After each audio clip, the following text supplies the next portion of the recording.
or not, right? Wherever you put your music up on, you actually get paid every time somebody listens to it. Sound exchange is the mechanism on the internet which collects the music and the royalties for you.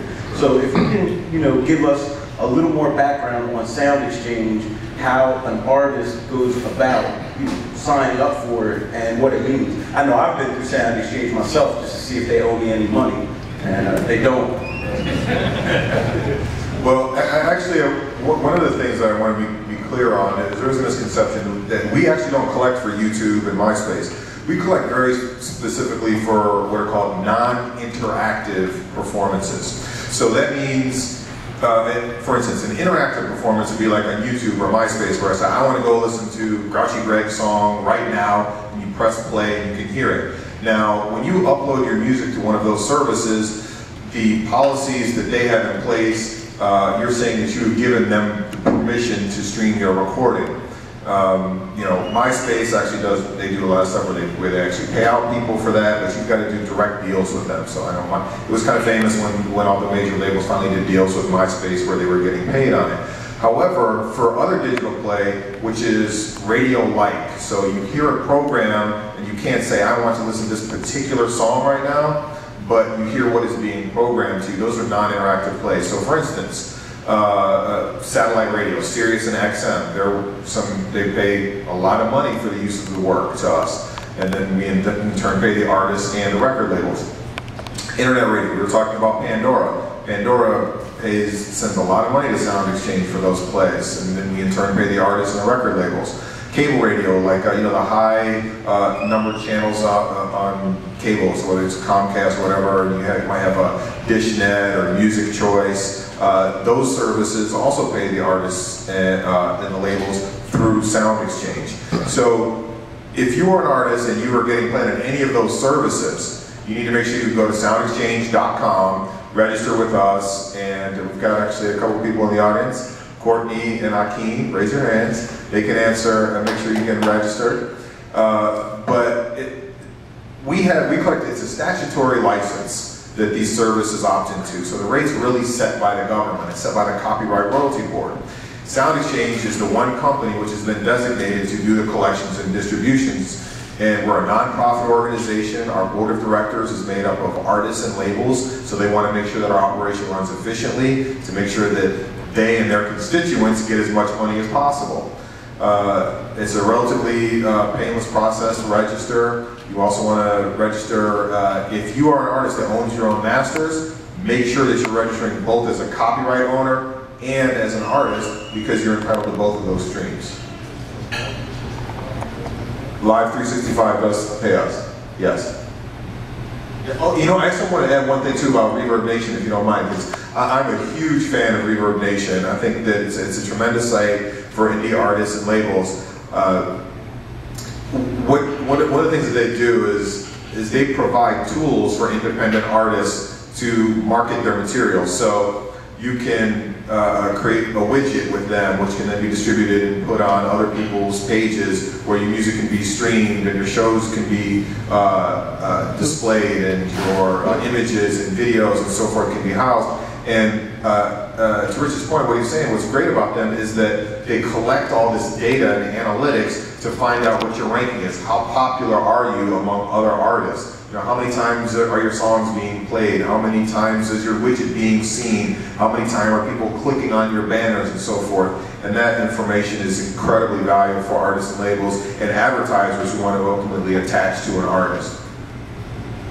So as a new artist coming up, there's a few things that you can take advantage of right away. Registering with Sound Exchange. You just heard two of the most influential panelists say that they look for people and new music on the internet, and the internet is definitely the engine for new music discovery now. It's I read the other day that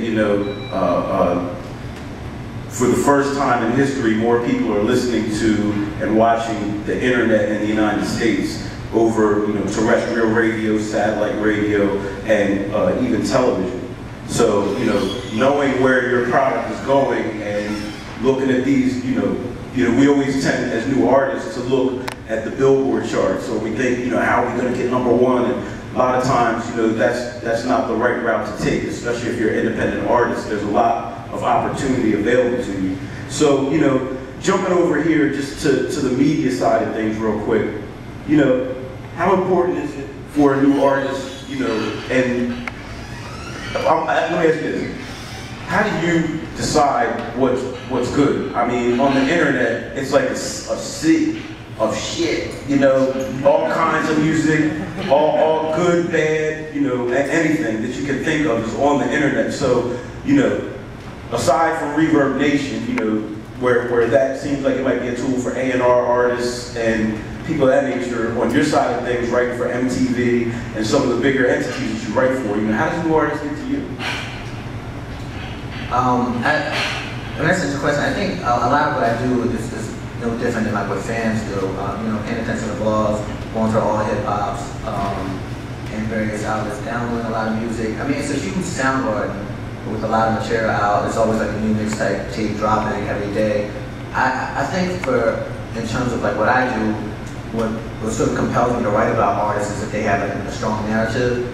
And you know, it's more than just dropping a song saying how ill you are. If you drop a song, it's like, you know, 300 bars and you're just rapping. Like, you know, those are good to sort of test your metal so you can see how talented a person is. But for the purpose of what I do, I'm sort of interested in the narrative of an artist. So, you know, once I hear a song, then I want to find out a lot of information about them. And I know sometimes people think MySpace is sort of passé now and everybody's on Facebook, but there's a lot of information available on MySpace. So it's like when I hear a new artist, and you know, if you Google them, you're gonna find the information on MySpace. You know, so it's important for me that if I go on your MySpace, there's a bio there. There's a really strong bio that, you know, it's not very long about what you did in the 6th grade or what you did in high school. Like, it's not really that particular as far as like your story, but just, you know, who you're influenced by, you know, things that sort of prompt me to want me to ask you more questions, like, you know, where were you raised, how long have you been doing it, what's some of the things that influences your music,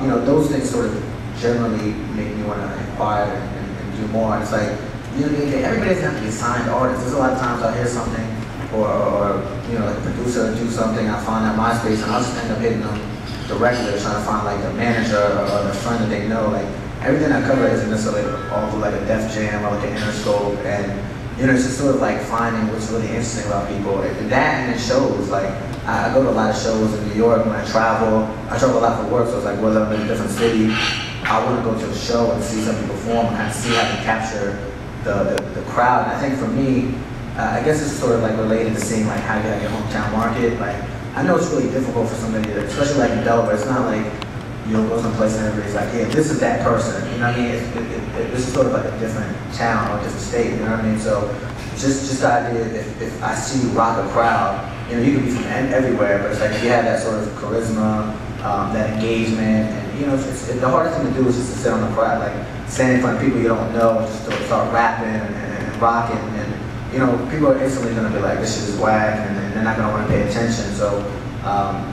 in addition to sort of like you just have an interesting story, just sort of being an interesting figure and trying to be able to connect with somebody, and you know, whether it's you just being so forceful that you just rap into your face turns red, or you know, you're actually acknowledging people in the crowd, and like, you know, you catch a girl's attention, you start rapping to her, or you know, like I see you play Boy in the Red, and do stuff like that, so it just doesn't feel like it's just so isolated. So things like that. At the end, it's like I'm looking for the connection, whether it's a connection to you or what's the connection you make with somebody else, and that's sort of how I go about trying to identify, you know, how somebody's interested in beyond just the records that they drop.